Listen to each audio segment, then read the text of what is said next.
তো আমি একবার ছোটবেলা আমার মনে আছে আব্বুর সাথে এরকম লাল কালার একটা ফ্রক পরে আমি গিয়েছিলাম, যাওয়ার পরে দেখি সব মানে এটা না একটা ব্যাপার আছে কিন্তু আসলেই।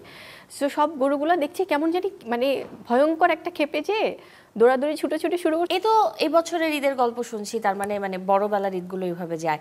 যদি একটু জানতে চাই যে বুবলির ছোটবেলার কোরবানির ঈদটা কেমন ছিল, কেমন কাটাতো, বা কি কি মিস করা হয়? ছোটবেলার ঈদে আমাদের কোরবানি ঈদে যেটা হতো, আমাদের পারিবারিক এটা একটা প্রচলন ছিল, আমার বাবা এটা সবসময় করাতেন। সেটা হচ্ছে যে আমার যেহেতু জন্ম আর বেড়ে ওঠা ঢাকাতে, কিন্তু আমার দাদু নানুরা তো নোয়াখালীতে থাকতেন যখন তারা বেঁচে ছিলেন।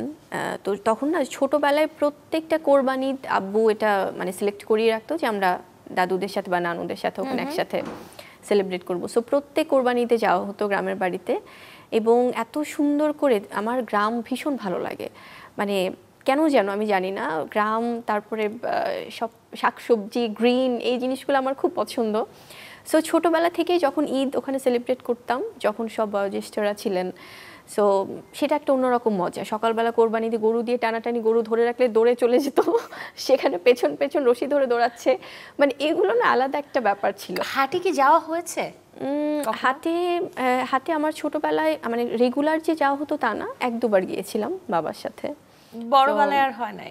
বড়বেলায় হয়নি। অভিজ্ঞতাটা কি একটু শুনি না। বড়বেলায় ছোটবেলায় গিয়েছি, ছোটবেলায় না ওই যে গরু করে না কি মানে রেড পড়ে গেলে, লাল পড়ে গেলে গরু খেপে যায়, ওরকম। তো আমি একবার ছোটবেলা আমার মনে আছে আব্বুর সাথে এরকম লাল কালার একটা ফ্রক পরে আমি গিয়েছিলাম, যাওয়ার পরে দেখি সব মানে এটা না একটা ব্যাপার আছে কিন্তু আসলেই।